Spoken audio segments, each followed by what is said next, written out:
A very good morning, students. Welcome back to RV online class. So, in the last class, we had seen the chapter Is Matter Around Us Pure? So, in the last class, I had stopped on the topic called as separating of components of the mixture. That is, I had said what are the different physical methods to separate any of the mixtures. So, first one I had said about hand picking, sieving, filtration. So all these methods I had explained you in the last class. Today we'll be seeing the chemical methods, how we are going to separate the components of the mixture. So in that, the first process or first method is evaporation method. So everybody knows what is this evaporation method. So evaporation method is nothing but the process of converting the any of the liquid to gaseous or the vapor state. So everybody has seen this process, or it is witnessed by everyone. So where does it is seen as, like, it may be in your kitchen, like if you keep any of the bowl on a stove and put some water, after few minutes you will be observing that there is no water in that vessel. So this, where does that water has gone? So that process, wherein there the water which evaporates, or which water gets evaporated and forms vapor, is called as evaporation method. So in this evaporation method, there is one activity. So what is that activity is, you are going to study the separation method of dye, how to separate a dye. So what you need to do is, you need to take beaker in which you need to add water in it.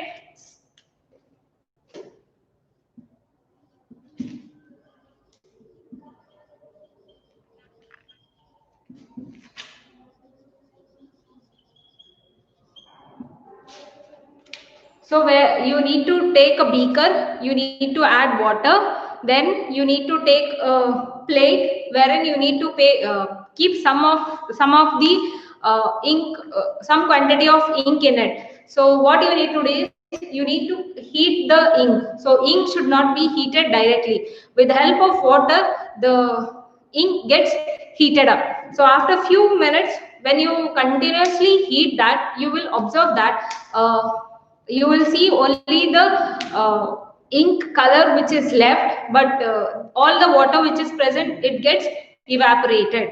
So from this, what you understood is, ink is not a pure substance. So it is a mixture of a dye in which, in water. So dye is mixed with water, so it is not a pure substance which can be easily separated by this evaporation method. So after water gets evaporated, you will see only the dye which is present. So other method or other way how we can do is, you can separate this salt from the water solution. That is, you need to take water, salt, mix the salt, and if you continue to heat, then you will see that the water gets evaporated. After few minutes, water gets evaporated, and the salt only remains in the beaker. In same way as we have separated ink from the water. So how or when to use this evaporation method? So whenever we have binary components, that is, binary means two components in which one is one substance which you take gets evaporated, and the other substance will not get evaporated. Such substances you need to take for this evaporation method. So take for the example of ink in water. So water is one substance which gets evaporated, whereas this dye which remains after the evaporation process is the substance which will not get evaporated. So you need to take two substances of this condition or of this criteria. So we'll see now that what are the applications of this evaporation process. So first application is, it is used to separate the volatile component from the non-volatile. Volatile is the one which gets, that is, which gets easily evaporated, and non-volatile is just opposite. Then it is used in separation of sea, in the seas it is used to separate seawater and the salt. So what they do is they try to collect the seawater at some place, or it is called as lagoon. So they try to evaporate the water.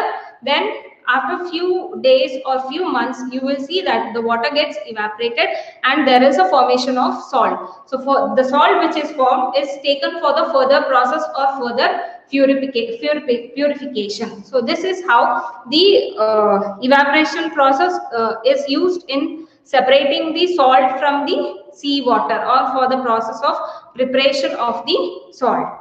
So this was the first chemical method wherein we saw to separate the mixture of that is mixture of the components.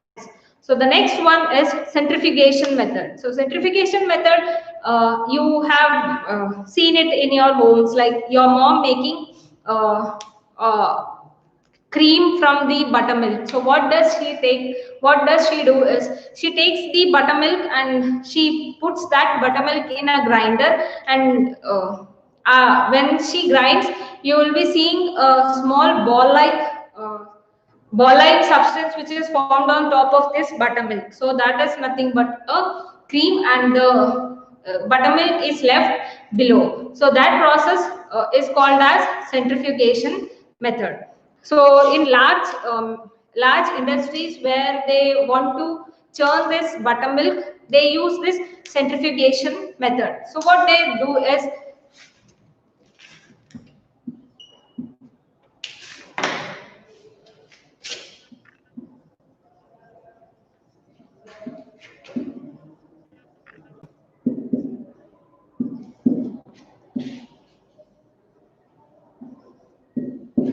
so what they do in this in big industries or factories, there will be small test tubes, tube-like structures, which will be 5 to 6 in number. So in all those test tubes, they fill this buttermilk. Then they try to place. There will be a round machine wherein they try to place, or there will be a place where to place that test tubes. They'll place that test tube and they try to rotate it continuously for some time. So after some time, you will see the cream which is formed out of the buttermilk. So this was about the centrifugation method.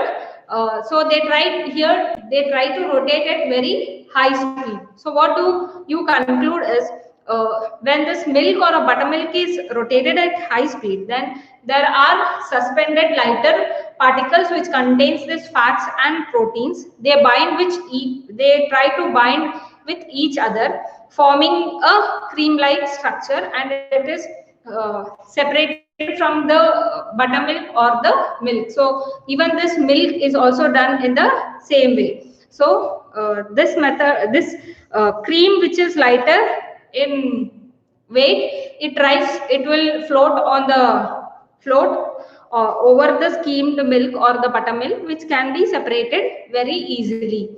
So you can see that when the buttermilk is rotated with very high speed, there are some lighter suspended particles which consist of fats and proteins.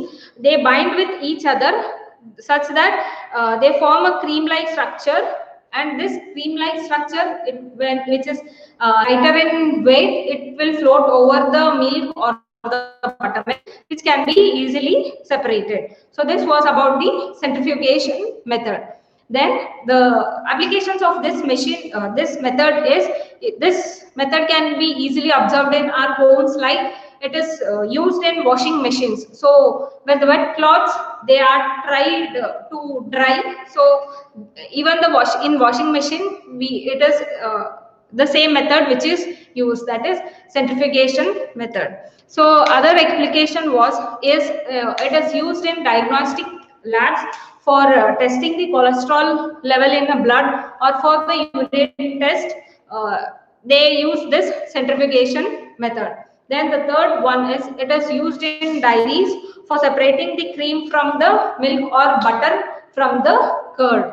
So all these three are the applications of the centrifugation method. That is in washing machine, then in diagnostic lab, that is in medical applications. Then it is used in dairy farms for separating the cream from milk or butter from the curd. So this was the second method or the chemical method of separating the mixture from component of the mixture. So now the third method is separating funnel.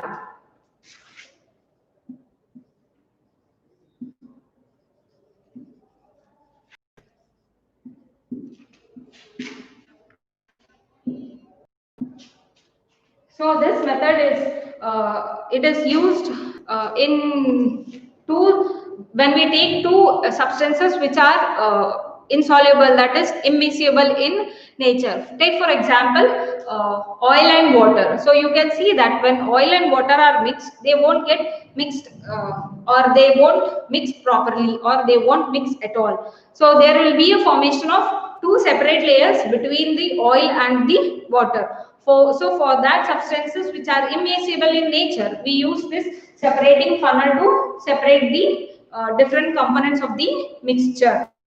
So what you need to do is here you need to take, or there is one activity for this also, an experiment, that is how can we separate a mixture of two immiscible liquids. So what you need to do is you need to take kerosene and water. You need to mix in that separating funnel. You need to add those both liquids.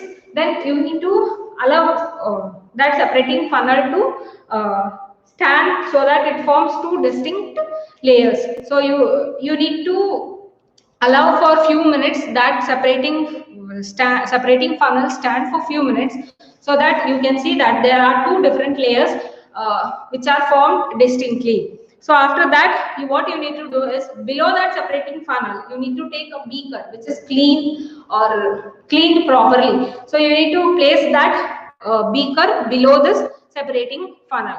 So in that separating funnel, there is one cork or button or stopper which is placed in that separating funnel below it. What you need to do is you need to slowly open that button like or the cork which is present. So you need to open that. Then you will see that the lighter particles gets or it will reach to the beaker. That is, this kerosene oil will fall into that beaker. So soon after that, when you will see that all the kerosene is taken into the beaker, then you need to close that stopper. Then you will see that all the water, so water has higher density, so it is on the top, and what kerosene is already separated with this separating funnel. So oil and water also are used in the same manner. That is, the higher densities will be at the top and the lower densities will be or at the bottom. So when you keep this separating funnel, then oil which is the higher density, it will be on top. So when you open that stopper, then you will see that water starts flowing into that beaker. So soon after, when you see that all the water has been completely fallen into the beaker, then you need to stop that. So this is how the separating funnel is used for the separation of components of the mixture which are immiscible. That is, this separating funnel is used for separation of only in case of liquids. So when two liquids which are insoluble or immiscible, in that cases we use this separating funnel. So next is what are the applications of this separating funnel. So one example, or already I have said that it is used in separation of the oil and water mixture. Then it is used in the extraction of iron from its ore. So what they do is the lighter slag is removed from the top by this method, and they leave this pure iron at the top. So the slag which is formed or in this separation of iron from its ore, they try to separate with the help of this separating funnel, and on the top, which is higher weight, The iron, pure iron is on the top, and in the clean beaker they separate this slag. For this application they use the separating funnel. So these were the three different chemical methods, and there is fourth method, that is sublimation method.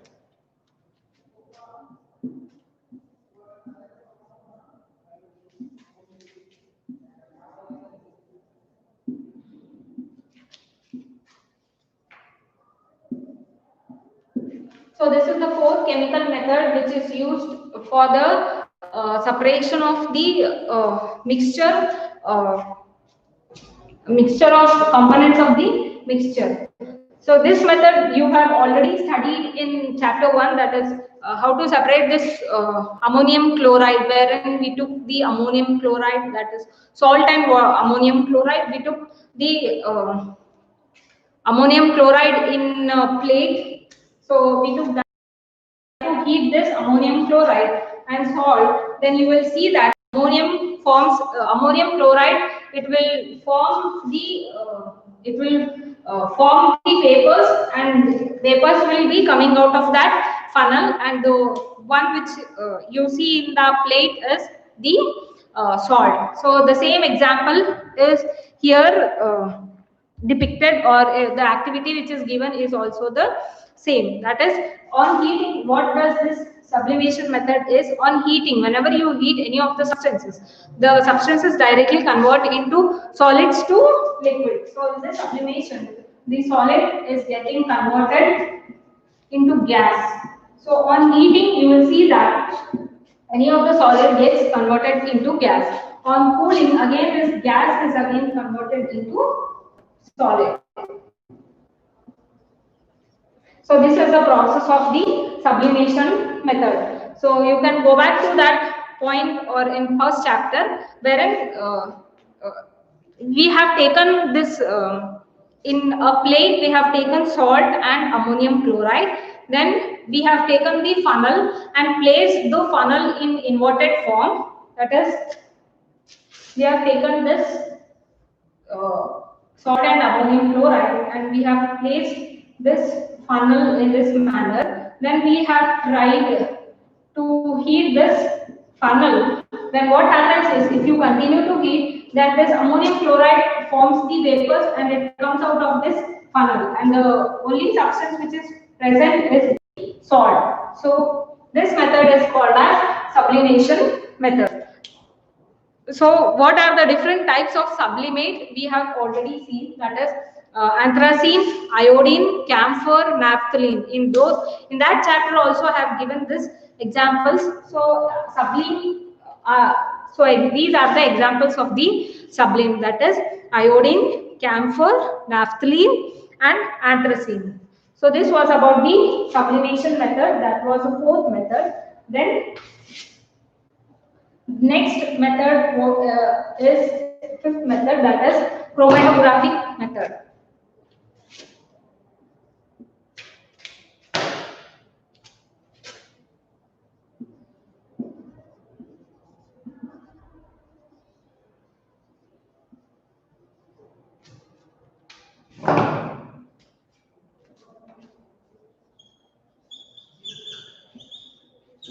So what is this chromatography method? So what you need to do is, it is used in separation of the different components from a single substance. So if you take any of the single substance from that, well, it is used to separate the different components. So this method is used. So what you need to do is, there is one strip that is called as chromatography strip. You need to take that.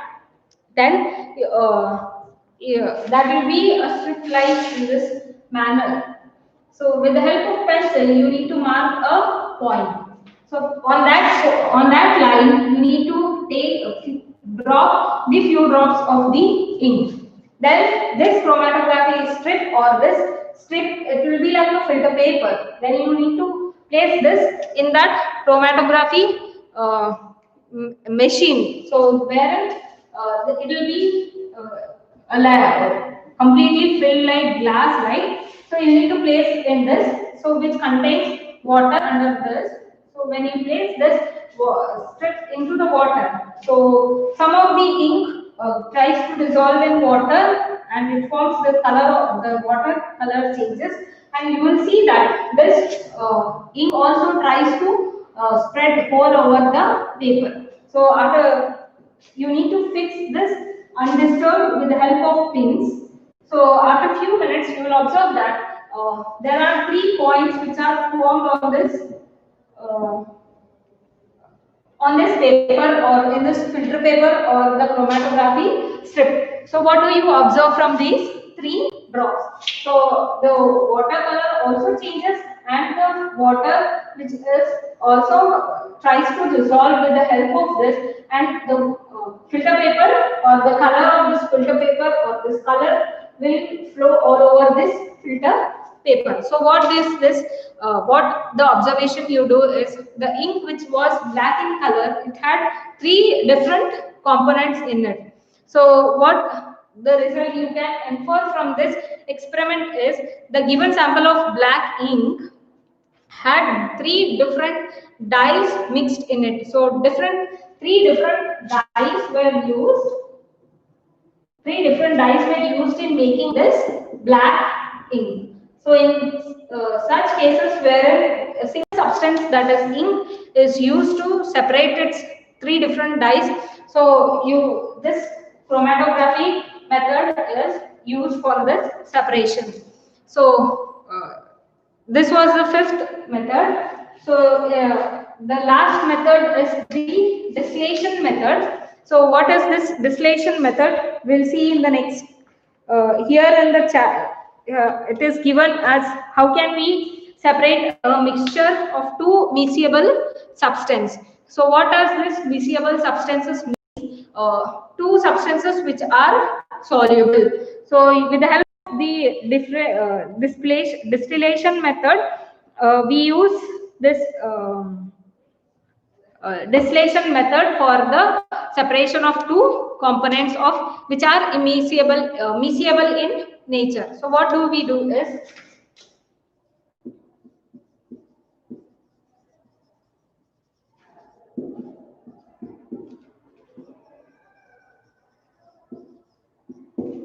so what you need to do in this distillation method is, you need to take a mixture of acetone and water. So if you mix those acetone and water, then in the distillation tube or a round like substance. So what you need to do is, it is called as a distillation, either a distillation flask. In that flask you need to mix this water and acetone, and it is placed on the stand, below which there is a burner which is getting heated up. So with that, there is some thermometer which is present on that distillation flask. Then there is one outlet for the acetone, that is water outlet. You can see in this figure 2.9, that is which is used here. So what you will observe is, when you try to continuously heat this acetone and water mixture, so the acetone forms the water, acetone forms the vapors, and it comes out through with the help of that water, this condenser like what you place in that above the distillation flask. With the help of that, it will try to convert again into the liquid. So with the help of that, you will see that in that beaker there is acetone which is separated from the water. So this is how this distillation method is used. So what you will see that when you continue to heat, then acetone forms the vapor. Again it will condenses in the condenser, and it is collected at the outlet. So in this figure you can see that at the outlet, it is again whatever the vapors which are formed, acetone vapors, it is again collected in one separate beaker. So this was about the acetone or the distillation method. So again for the uh, there is in this distillation process, there are again different methods. one is the fractional distillation. So what does this fractional distillation means? You will, it is also a same process as in the distillation process. Different fractions of that mixture can be separated separately in with the help of this fractional distillation. So this was about the 5 different methods, that is evaporation method, centrifugation, separating funnel, sublimation, chromatography, and distillation. These are the 6 different methods to separate the components of the mixture. That is, these all are the chemical methods. So in the next class, we will see the further topics. That is, it is given as how can we obtain the different gases from the air, how to separate the different gases which are present in the air. So this further part we'll see in the next class. So I'll stop here. So if you have any of the doubts, please do say me so that I'll repeat those topics for you all. Thank you. Have a nice day.